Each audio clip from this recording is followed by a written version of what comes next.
I'm going to introduce our first speaker, a gentleman named Addison Snell. And as I was looking at the mission and intent of our ABDC group and thinking about where Addison has been focused in the past, it's a really good fit for our group. That I've known Addison for years in the supercomputing and high-performance computing industry, and his research was amongst the first that was coming out about how analytics and big data is being adopted across other industries as well. I'm going to have to read this, though, verbatim. So Addison is the CEO of Intersect 360 Research. He's a veteran in the high-performance computing industry, launched the company in 2007 as Tabor Research, and served as the company's VP and GM and partner with Chris Willard, who is a PhD. They acquired Tabor Research in 2009. During his tenure, Addison has established Intersect 360 Research as a premier source of market information, analysis, and consulting. He was named as one of 2010's People to Watch by HPC Wire, so that's in the high-performance community. Addison was previously an analyst for IDC, where he was well known amongst industry stakeholders, and prior to IDC, he gained recognition as a market leader for SGI's supercomputing products and strategy. He holds a master's degree from Kellogg School of Business at Northwestern University. Without further ado, I'm going to ask Addison to come up, please. Thanks, Molly. All right, thanks, Addison. Morning, everybody. I'm Addison Snell with Intersect 360 Research. I am absolutely delighted to be here at the confluence of the Analytics and Big Data Summit and the conclusion of the Storage Developers Conference. This is right in line with a lot of the research that we've been doing at Intersect 360 Research. As Molly said, we're industry analysts. We're really a boutique firm in the high-performance computing space. We're not a large company. We've got 4 analysts who work exclusively in the HPC space. But big data is a pervasive trend that touches not only high-performance computing, but really all of enterprise computing, and is one that, like many other analysts, we wanted to endeavor to understand better and get our own research definitions, methodologies behind that. And there are really tremendous implications in terms of what it means in how you look at your storage development, your storage infrastructure, regardless of whether you're at the type of end user company that does or doesn't think of itself as high performance computing. A lot of our research we really approached in an unbiased fashion, looking at surveying not only our traditional HPC user basis, but also partnering with another analyst firm in order to look at what big data means for enterprise computing and combining the responses so that we could do a compare and contrast across the different data sets. We've just completed that study for the second time in 2013. I say just completed. This is not a well-rehearsed presentation. I've been in possession of the full data set for less than 2 weeks myself, trying to put together some insights preliminarily for this conference, and I think we've got some good ones. An overview, a rough overview of my presentation then, of my unrehearsed presentation, starting with who invited HPC to the Storage Developers Conference. Really, I do think that we've got some relevant insights here as to why what we've been tracking on the high-performance computing side starts to bleed over from a trend perspective into enterprise storage. And I think you'll see we do have some really relevant research in this space. However, as an analyst, I have to worry about some of the hazards of forecasting the big data market. Wayne was talking about the $20 or $30 billion or whatever it was that another analyst firm put together. I'll come back to that point. We've taken really a very inclusive view as to what big data means. We try not to bias the end user responses when we ask it, and we find that it's really a very broad space, and that Hadoop is part of it, to be sure, but we would advise our clients that the moment you start to define your big data story around what Hadoop can do for you, you've unnecessarily restricted your environment to a lot of people who are doing other things beyond Hadoop who are nevertheless subject to a lot of big data trends. Therefore, we're really in the role of helping our clients say what the real opportunity is and helping guide the end users in terms of what should they be considering in terms of getting out from under this avalanche of big data or tsunami or hurricane or whatever natural disaster you prefer as your metaphor to correlate to your data. We do that in terms of looking at something we call satisfaction gaps, among other things. And I'll come back to what that means. We do get a lot of questions about how much is hype versus reality. There's a lot that's reality. There's some that it's hype, and we can help tease that apart. Now, my presentation was entitled Worlds Colliding and talked about high-performance computing technologies coming into enterprise. That's bad enough. When trends collide, it's worse, and I'll come to that by the end. What it really comes down to is that there's a lot of technologies that are going to come into play that change the way that you ought to be thinking, or at least broaden your thinking about enterprise storage and the technologies that are in play, regardless of whether or not you call it HPC. Well, no, not regardless, because you're better off if you don't call it HPC, because the moment you say it's a high-performance computing technology, a lot of people don't want to adopt it because it sounds, scary, because a supercomputer is not something I want to introduce into my IT environment, because I've got a perception that it's this custom architecture, aquarium-cooled machine that has some, graduate student wonk who's tethered to it, and I just slide Doritos under the door from on a periodic perspective. But it's not what I want in my enterprise computing environment. This dichotomy between technical and enterprise computing is important, and this is the one slide that I've kept in common from the last time I presented here almost a year ago, because it's an important foundation of where this presentation is going and why I'm here. It's also important as to why we have analysts for the HPC space in general, right? Why bother having a separate analyst for HPC? Doing market forecasting for HPC in itself is already tricky, because the way that generally technology analyst group work is, if you're going to be an analyst for, say, smartphones, I'm going to build my market model and forecast for the smartphone market, and the way I do that is every quarter I send a little form or a phone call to the manufacturers of smartphones, and I say, can you please tell me how many units and how much revenue you did for all of your different models last quarter?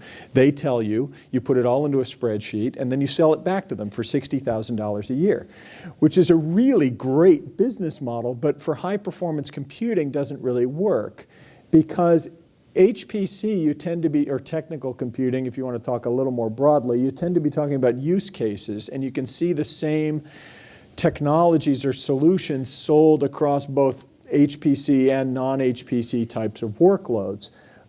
Now, we take a broad interpretation of HPC. We're counting both what we call high-performance technical computing, which are science and engineering kinds of applications, as well as what we call high-performance business computing for the non-scientific business applications in finance or ultra-scale internet, the servers behind online games, media and entertainment. There's some in retail and transportation. So we're trying to count all that, but my point is, if we as analysts were to call up some of the major leading vendors in this space, and we call IBM and HP and EMC and Cisco and say, hey, can you guys please tell me how many units, how much revenue you did on all of your products last quarter, specifically for these sorts of HPC accounts?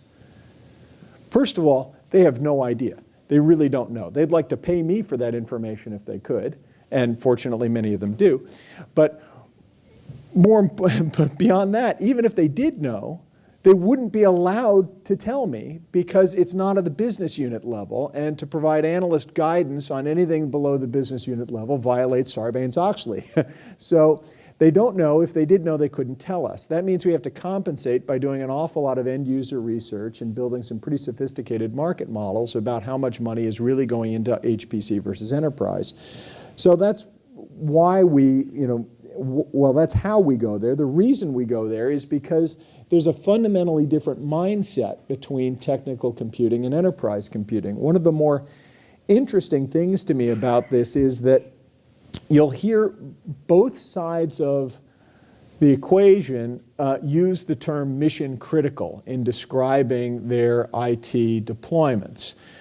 Now, in technical computing, it's mission critical in the sense that HPC tends to be deployed for things that are related to the top line mission of an organization. Toyota buys a lot of computers for a lot of different things. The ones that they're using to design new cars, trucks, and minivans are high performance computing. Similarly, ExxonMobil buys a lot of computers for a lot of different things. The ones they're using to find more oil are high performance computing. And I can keep running down this examples, whether it's an investment firm and keeping money safe or reducing risk, or a pharmaceutical company and drug discovery, or the CIA and spying on people. In any of these cases, you're looking at, I'm deploying high performance computing for whatever my top level mission is. Enterprise computing tends to be more about keeping the business running in a steady state. You're talking about keeping your website up, delivering email, your payroll system, your ERP system. All of these things are mission critical in the sense of, if they fail, I start losing a lot of money as a business. My website's down, and there are people who will tell you this is how much money I'm losing on a per minute or per hour basis. It's mission critical in the sense that it can't go down. For most companies who are doing it, it's not mission critical in the sense of, I'm not running a business for the pleasure of running a payroll system, right? That's not why I'm doing it, but it's mission critical in the sense that it has to stay up or I start to fail as an organization. As a result, the technical computing space tends to be driven year after year by the dominant purchase criterion being some metric of price performance. I want to deliver the maximum number of flops or I/O or however you care to count it, or some benchmark per my budget, my facilities budget, my capital budget, my human budget, all my budgets. But I'm looking at some metrics of price performance, whereas enterprise computing tends to be dominated by reliability. It doesn't behoove me to deliver an email about 8% faster if it's going to crash every now and again, right? I really want to know that enterprise computing is going to stay up. And as a result, technical computing has relatively faster adoption of newer technologies or approaches, and enterprise computing tends to be a little more conservative. I was reviewing this slide again coming into this, and another way to think about it occurred to me that I think also applies. In technical computing, you tend to look at your applications as discrete problems that you're solving. Here's a protein that I have to fold. Here's a bridge that I have to build. And I do that one until it's done, and then I go to the next one. I call this one solved, and I move on. My business partner, Chris Willard, puts it as, you don't need to design the same bridge twice. Right? You solved that one, and you go on to the next harder bridge. Once the problem is solved, it's no longer interesting. Whereas in enterprise computing, it's more like, once the problem is solved, for heaven's sakes, please don't touch it. But it's not even really thought of as a discrete problem. It's not like your IT guys around there going, we served up the web page, great, we're done, right? You don't really think of it in that sense of, I've solved a discrete. Now, I guess at any level you've got jobs, right? You have to deliver an email or run a payroll, but the mindset is not really around thinking of it as solving a discrete job and moving on to the next one. It's more the steady state of, things have to keep always running. Now, this will be important, and I laid this foundation down pretty heavy because it becomes important in the context of how people think about big data. And we've done a survey now, as I mentioned, 2 years running. The 2013 version of it has 278 total respondents. That's broken up between what we'll call a technical user base, which is a little more HPC oriented, and then 100 from an enterprise survey group that's in partnership with Gabriel Consulting. More than half of them are commercial. We do have some academic and government public sector, which come almost exclusively, not entirely, from the technical side. We've just finished running these surveys. It builds on an original survey we've done from earlier 2012, and we look at how end users discuss their big data environments, their solutions, these satisfaction gaps, what technologies they're deploying, what their challenges are, what applications they have, what algorithms they have, et cetera. Now, I mentioned we take an unbiased approach to this. I note that big data in itself is not really a specific technology. It's kind of what I was just saying about high-performance computing. You don't go out and buy a big data and go and install it, right? Nor is it even really a specific application. You don't go out and buy a big data application that runs my big data. We really think about it more as a trend, or better yet, a collection of trends, where what you're essentially looking at is the rapid growth in the creation and accessibility of data has stressed organizations' ability to manage that data or gain competitive advantage from that data, right? That, I think, at the core is what people are talking about. And if you accept that as being the trend that we're talking about with big data, it opens you up to talk about different types of technologies, different types of applications that are all in this big data argument. Now, we outline different application areas that are subject to big data trends, looking at different types of analytics, enterprise analytics, real-time analytics, research analytics. We look at complex event processing, data mining types of applications, visualization and how it applies. But we really take this very broad approach. And insight number one that drops out of this study is, if you really want to look at, is this a real thing on the hype versus reality curve, it is. There's a huge opportunity with regards to big data. One of the many questions we ask, the survey itself is like this thick. It's got an impressive thud factor. I usually carry it around just to drop it on people. We ask, what % of your organization's IT budget in 2013 will be related to big data? And here's the chart of respondents. Now, before you really go off celebrating, I should say that this and other questions about how much big data you're doing are subject to what we in the market research biz call sample bias, which is to say, if I were to do a snap poll of this audience and ask you what your favorite Spice Girls album is, and then a few questions later ask how often you listen to the Spice Girls, I would inevitably come to the conclusion that the population here at large are all great Spice Girls fans. And the reason that would happen is because those of you who don't care about the Spice Girls didn't answer the survey. Only the people who answered, who were into the Spice Girls, sent the survey in. It's rare to have people who say, well, I don't care about this, but here, I'll fill out your whole survey. So you have to take this through the lens of, this is among people who said, yes, I have a big data problem. That said, we didn't have a hard time finding respondents to this. Most people would say, yeah, I have. There are relatively few who are flunking out saying we don't have a big data problem. But those who would be in the none column, I'm not spending anything on big data, were just less likely to answer the survey. Now, once you've got someone to identify and say, yes, I have a big data problem, according to this definition we laid out about the growth and creation of data, and I'm stressed out as an organization about it, we find that 60% of those responding are spending more than 10% of their IT budget related to big data, and the peak of the curve is around 25% of the IT budget. This is not 25% of the storage budget, not 25% of the HPC budget. This is 25% of my IT budget is going to be related to big data in 2013. That's an enormous opportunity, right? This is a big deal. This is a lot of my IT budget is going to things related to big data. Now, that could be a lot of different things. That's not necessarily I'm going to go spend all of that with some particular vendor. That probably includes hardware and software and facilities and people and power. There's a lot of stuff that's going to go into that.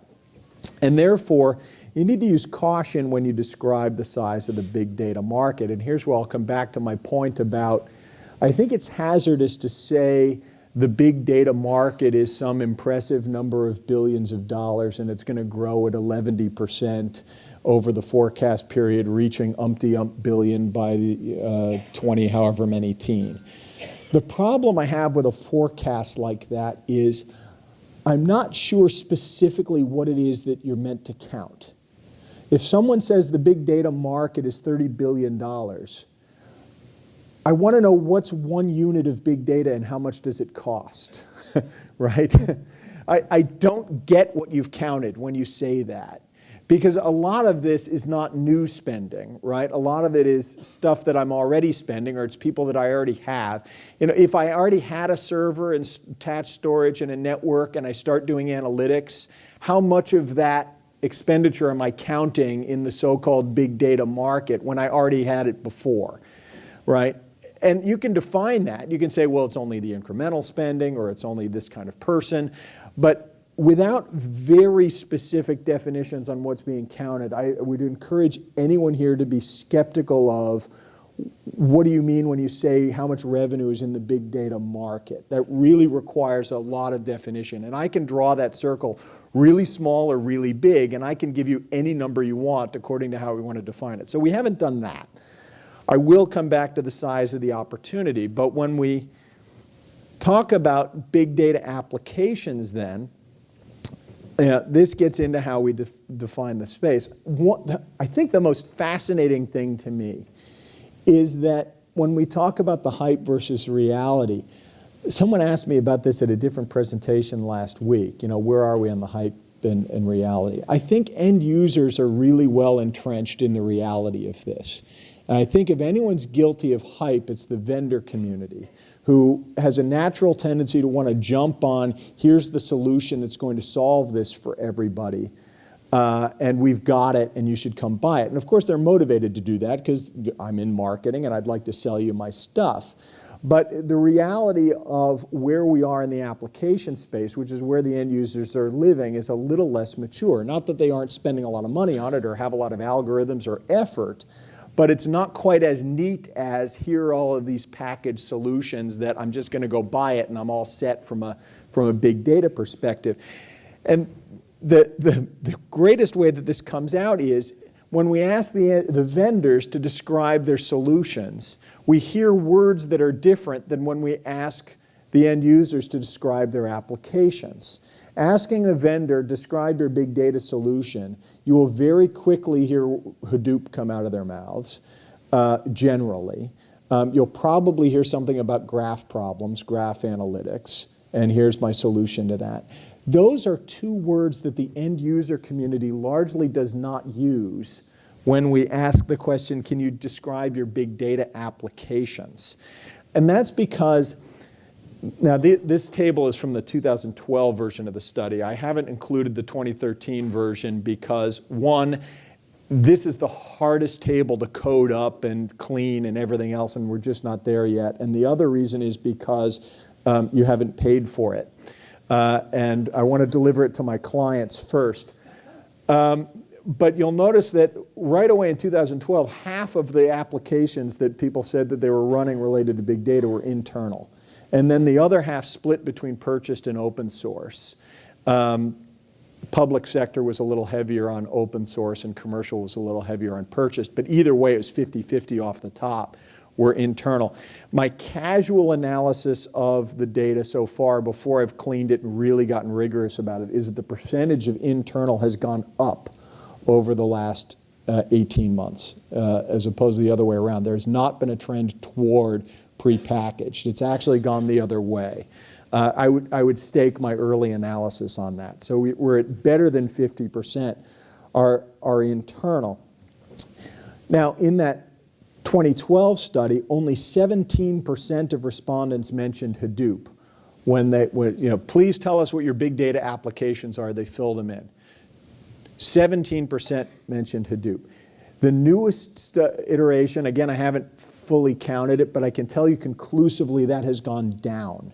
I made a point of looking at this right away because I wanted to know how much the mentions of Hadoop had gone up over the last 18 months.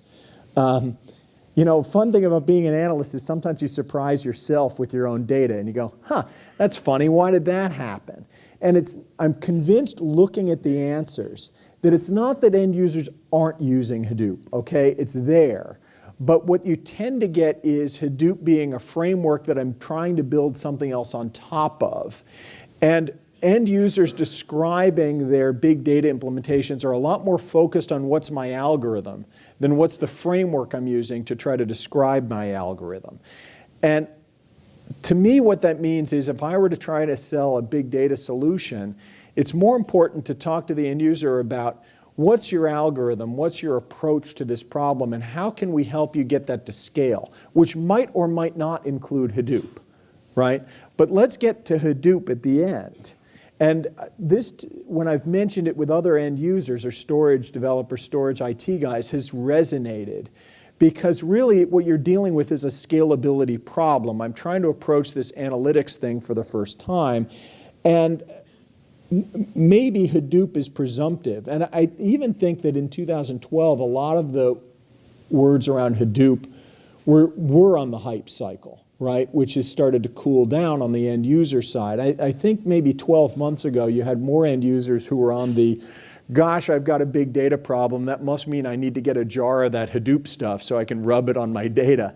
And then you come into 2013 and we still have a big data problem. Did we run out of Hadoop? I mean, get another jar, right?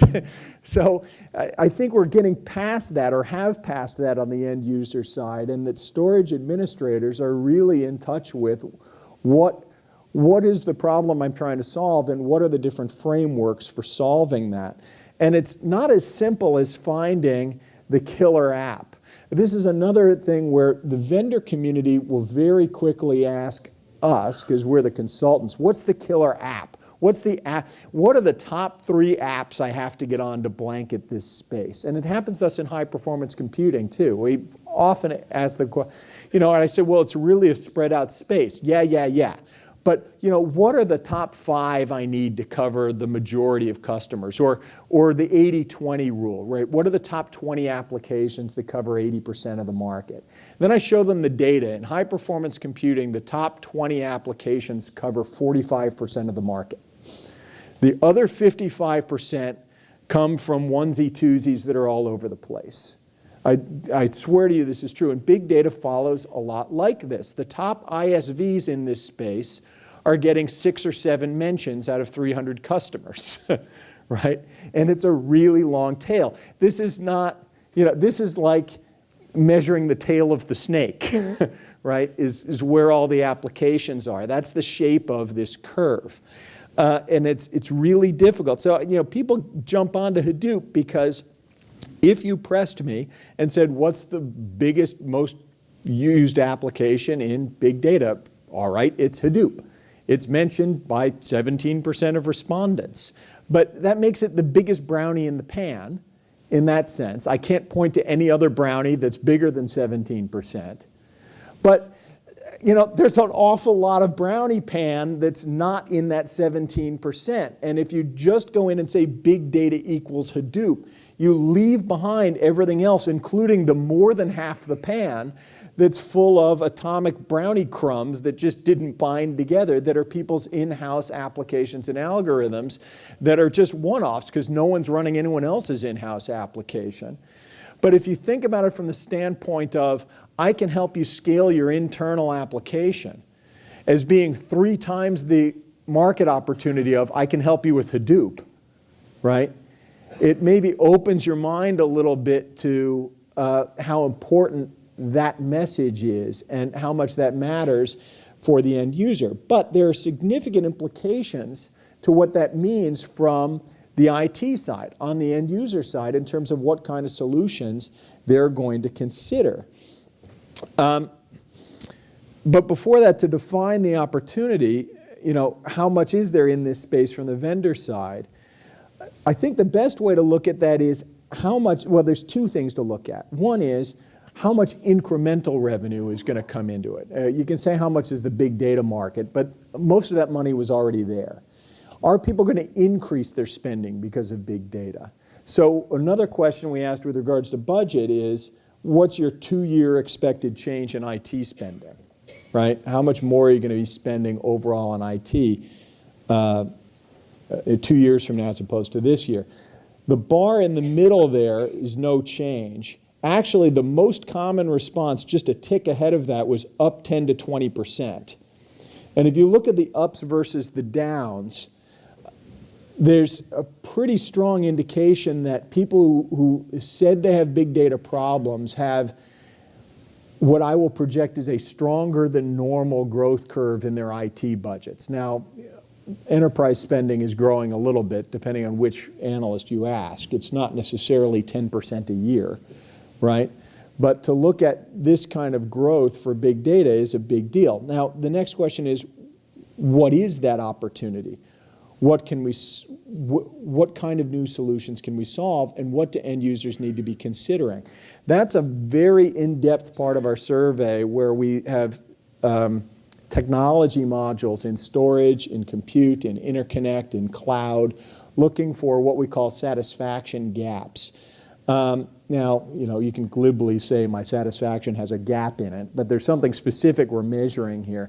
What we're doing is we're taking a long list of criteria that an end user might consider when they're making a technology deployment or a purchase with regards to big data, anything from different metrics of performance to personnel cost, to power consumption, reliability.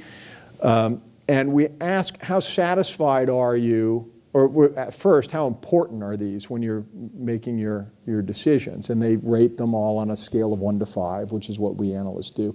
That in itself is interesting data. What are the most important things when you're making your decision? But then to take the same list of things and say, how satisfied are you with the existing solutions in the market on a scale of 1 to 5? It's also independently really interesting data. But the really fascinating thing comes when you take those and start subtracting them.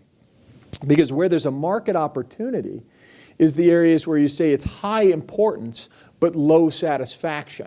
This is very important to me, and I don't like what's available right now. That's an area where we expect new technologies to start to take over. It's not, I can say it's important, but if I'm satisfied, I'm going to keep doing the same thing.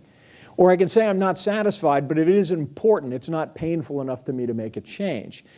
Now, when we look at this for things like the storage solutions and look at what is that satisfaction gap, the importance score versus satisfaction score, interesting thing happens.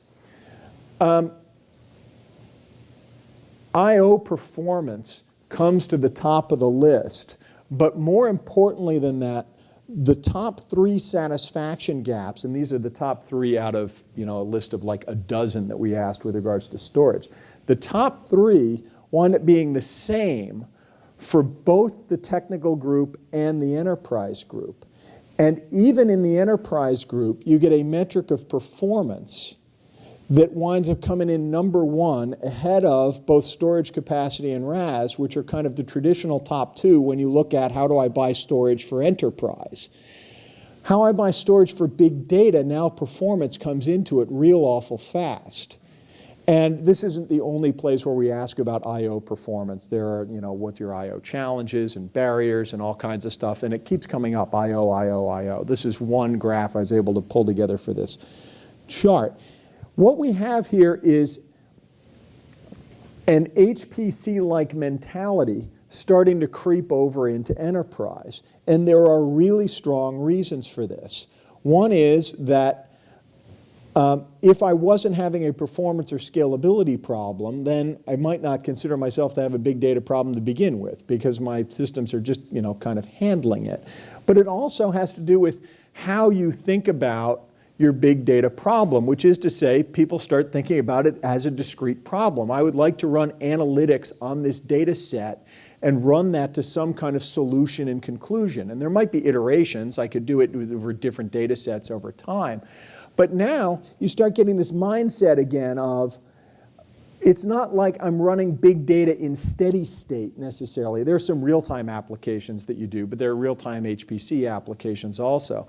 But you get a little closer to this mindset of I have something I'm trying to solve, and I'd like to move in that direction. Now, that can be ill-defined sometimes. Part of big data is a little bit of a leap of faith of my neighbor dug in his backyard and found treasure. I'd like to dig in my backyard and find treasure. Can you tell me where to dig? Well, what are you looking for? I don't know, right? Let's go look. But there is that promise of if data, then value, and I'd like to go find it.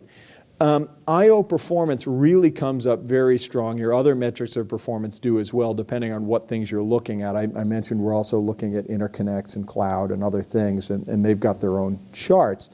But this is where we draw the conclusion that there really is an opportunity for more performant types of technologies to start creeping their way into enterprise. I mentioned trends colliding. The biggest collision of trends has to do with cloud and big data. And it has to do with this flaw in logic that would lead me to say, since I like sushi and ice cream, then ice cream on my sushi or my sushi flavored ice cream ought to be right up my alley. Big data and cloud are both indubitably huge enterprise trends. Cloud and HPC is something that really hasn't taken off that much. Because of data movement issues, security issues, and a long list of other issues. I have metaphors that I go into here that I won't bore you with now. But the point is that the barriers to big data in cloud are really the same as the barriers in HPC in cloud, and we've measured this over 2 years now, and they come in kind of the same sort of magnitude. Talking about doing your big data applications in the cloud is a scary and ill-defined prospect, but there are certainly major issues around operations, around security, around data movement. It's called big data, and I'm trying to move it, up to Amazon and back? Private cloud, sure. We see plenty of private cloud deployments with regards to big data. We do not see a whole lot of public cloud cycle consumption with regards to big data, except in cases where you're dealing with public data sets that already live on someone else's servers. There exist cloud providers, for want of a better term, that will say, part of what I'll sell you is access to this data that we already have. Well, now you've solved at least 3 of the problems with regards to big data. That's more common in academia than in enterprise, but it does happen. Academia also is more common for things like Hadoop, saying this is what I'm doing. But it is there. If cloud is a priority on the enterprise side, you might have to sell your CTO on this. They want to say, hey, I'm pushing cloud. What are we doing with big data with regards to cloud? I would lead with the private cloud thing and say, and here's how we can burst extra capacity to public cloud as necessary, which you're going to find, usually you're going to burst out other stuff other than your analytics and your very sensitive internal data. It's not really a big thing where you're going to be taking all of your transaction data or internally generated customer data and uploading it to Amazon to run analytics on it there. It doesn't happen very often. Okay, so technologies that are in the discussion, and this is your mileage may vary, but these are things where we think that there are technologies that need to be discussed that start to change the way you think about how does this have a role in enterprise. Now the great thing is I think that we're starting to get out of the area where storage is a synonym for disk. Storage should not be a synonym for disk. There are a lot of different ways that you can store things, and flash is, of course, one of them. Flash is going to be a big part of this discussion, enterprise flash, of course, because they can deliver really high I/O. On the other end of the spectrum, you've got tape, which is, again, a huge part of the discussion, because tape has got the best capacity per dollar, best capacity per watt, best capacity per floor tile compared to the other types of storage in general. And you've got a lot of data here. I have even seen specific case studies where what you're talking about getting rid of is the disk, right? I've got one layer that's my really high I/O layer, and I handle that on flash, and then as I need to move it off to more capacity, I move it to tape. Now, there's a lot of disk layers in between, and I'm not even close to forecasting that everyone should be getting rid of disk, right? I think disk is going to be around a long time, but so is flash and so is tape. They're all part of this discussion, and the end user community needs to be thinking about where do I deploy all of these different layers, looking at the cost per performance ratio. Parallel file systems are another huge part of this, and this is an area that is not yet well penetrated at all into enterprise beyond HPC.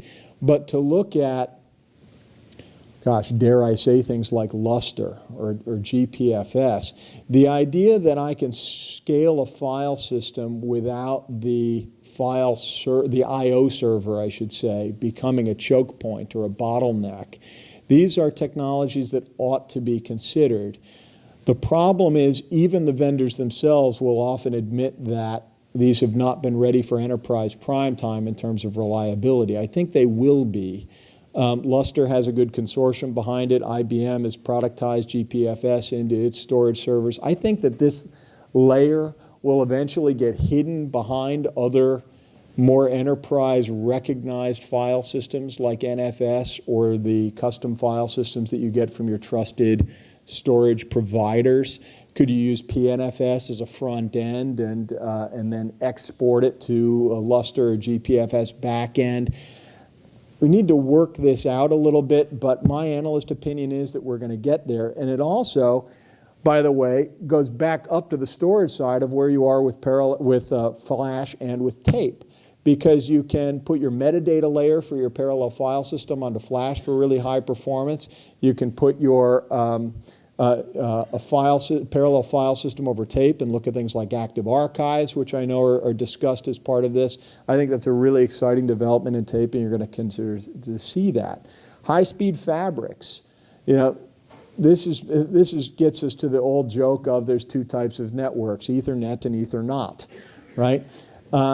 HPC has been on InfiniBand at least as a system fabric for several years now, as not displacing Ethernet, but there's close to 50% of users out there who have InfiniBand as a system fabric, and it's been growing as a storage fabric. Again, not well adopted into enterprise beyond HPC, but as a storage fabric in particular, has the promise of delivering more bandwidth in many cases than Ethernet.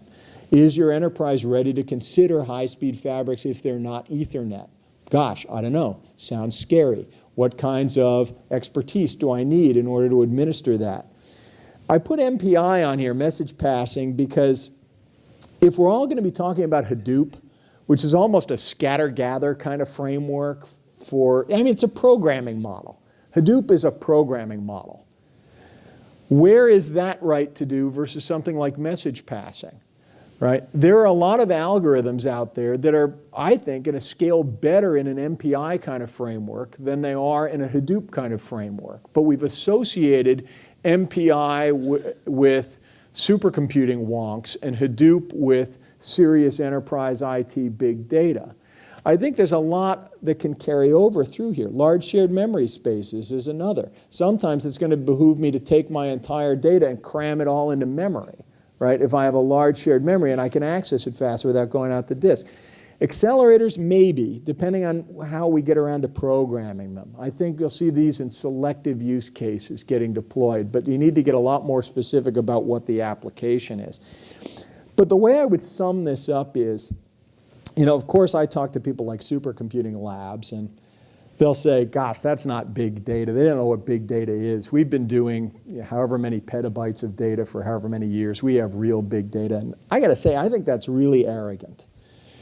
Because to blow that off and saying that's not real big data is to underappreciate the fact that there are these very real trends in data creation and accessibility that have created new categories of applications and algorithms and new types of problems.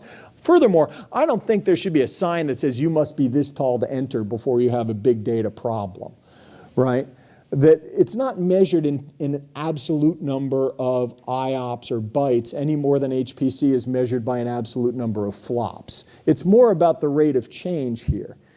Then we'll go and we'll talk to some new company that wants to tell me about their big data technology, and they'll say this has never been done before. This is an entirely new thing, and we have to create something completely new. I think that's really arrogant, right? Because it underappreciates that there have been technologies around for managing large data sets for a long time. And we have to intelligently look at what's around that can be moved into this space. So advice on big data to end users. First of all, congratulations. You're entering an area where there's a competitive advantage to better performance. And this is why there's a new mindset that's coming into change how you're thinking about your IT deployments, your storage deployments in enterprise. It's not enough anymore to just think, I need to keep it running at whatever my minimum cost is for doing that. You need to consider how well it's going to scale, how well it's going to perform, and you have to have an intelligent thought about what are the algorithms that are being created to do this. Because another footnote in all of this, by the way, that the vendors won't necessarily tell you is your analytics eventually are only as good as the analyst who wrote the algorithm. You write yourself a bad algorithm and you can do some really terrible analytics on a nice scalable machine, right? You need to be very careful about what questions are you asking and are they the right questions. Then, how do you scale it? You've got to open your data center to the idea of what technologies do we need to potentially adopt, even if they're segregated from the other stuff, in order to really achieve that competitive level of scale. For the vendor community, don't assume you know what the problem and the solution are, right? Hi, I'm here to sell you big data. Here's my Hadoop. Have a nice day, right? This space is so diverse. Really, big data is enough to get you to lunch, right? You have a big data problem? Great, I'll buy you lunch. Then start the conversation, right? What are your challenges? Where are your bottlenecks? How are you addressing them? I haven't used the word Hadoop yet. What kind of algorithms do you have, right? How are you going to scale it? Where are your bottlenecks? What kinds of IT standards are you trying to address when you're dealing with that? Then let's put together a solution. I promise you it'll come back to some type of performance or scalability in the end, because that's what the whole problem was with big data to begin with. But now I'm ready to discuss my high-performance technologies in the context of how they apply to enterprise. So worlds colliding. I think there is a real application of HPC technologies into this space. I would love to talk to any of you more about it. Technology vendors, if you'd like to talk about big data and where your opportunity is to sell more, I'd be really thrilled to sell you this whole study. And I'm up here joking about it. This is priced modularly. We're a small company. We're really easy to work with, and I am confident that we can give you really actionable guidance on how to sell your technologies in big data space, both in the technical side and in the enterprise space, and improve your footprint there. If you're on the user side, it shouldn't even say HPC user. It should say any user, because I don't really care whether you're HPC or not. But join our user group, which means you're willing to answer a survey from time to time, and we'll send you the results. If you'll answer surveys for us, we'll share our research with you. Our clients tend not to be the end user space. We're selling to the vendors, and the more people who answer our surveys, the more likely they are to buy them. Thank you very much. I'm Addison Snell, Intersect 360 Research, and I'm happy to take questions. Put them all to sleep, Molly. See, I warmed up the crowd for you. We're stunned, that's all. Stunned with information. All right, thanks, Addison, for joining us this morning. Thank you.